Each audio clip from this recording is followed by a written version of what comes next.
皆さん、bonjour! どちら正しいへようこそ。今日は、今日の文章はですね、ホテルのスタッフはとても優しかった。フランス語で、Le personnel de l'hôtel était très gentil. Les personnels de l'hôtel étaient très gentils. Dochi ga tadashi sanmyo kange kudasai.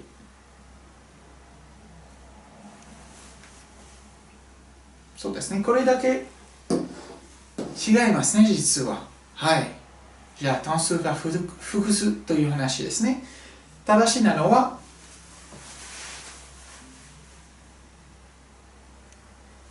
こっちです。はい。le personnel ですね。スタッフはフランス語で単数です。はい。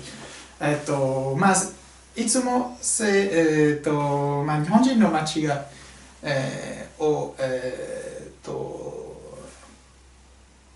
見て、日本人の間違いからね、サイトとかの間違いから、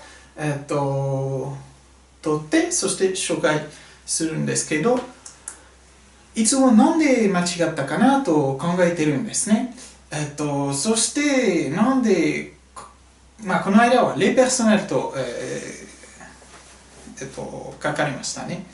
レペルソネル、なんでレペルソネル、なんで複数になったか、なんで複数を書いたと、考えたら、多分ですね、レペルソネル、人ですね。レペルソネルですから、レペルソネルは人という意味ですね。そして似てますね。レペルソネルなんですけど、意味は全然違います。レペルソネルは人、レペルソネルは、スタッフ。ですから、ペルソネル、スタッフはいつも、単数です。フランス語で。はい。そしてここは、les personnes でしたら、les personnes de l'hôtel étaient très gentilles。ホテルの人ですね。スタッフでもお客さんでも、人という意味ですね。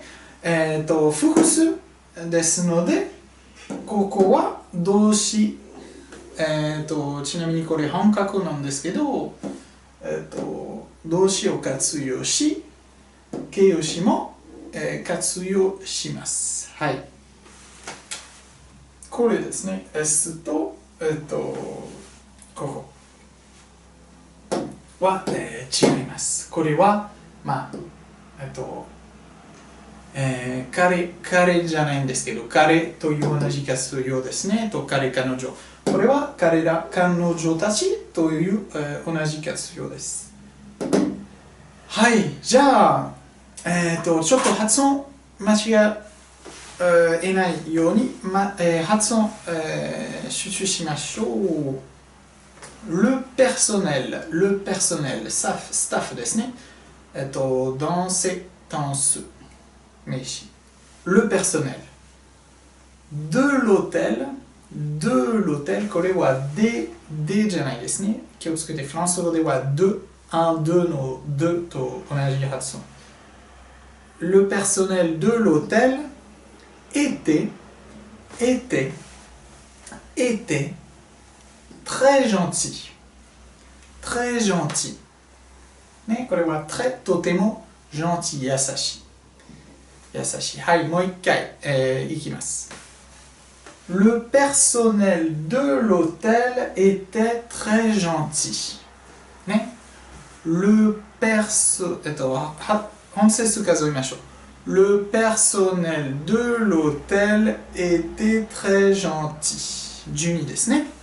そして、多分、難しい母音は、この日本語はないんですね。le、le père、これもpère、これ R あるんですけど、までしなくていいですね。personnel、あんまり聞こえない。R は。personnel de l'hôtel、hôtel ね、ホテルじゃなくてホテル était très gentil。はい、じゃあ、一緒に、同時に、発音してみましょう。はい、せーの。Le personnel de l'hôtel était très gentil。もう一回。Le personnel de l'hôtel était très gentil。はい。まあ、いつも、私の後、今まで返させたと思うんですが、同時に、発音するとき、やっぱり、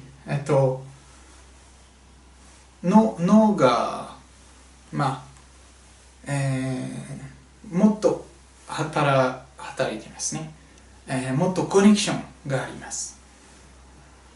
はい、大丈夫ですか皆さん。じゃあ、だんだん練習して、そして、まあ、10回、20回繰り返してみて、そして次の、ビデオで会いましょう。ありがとう。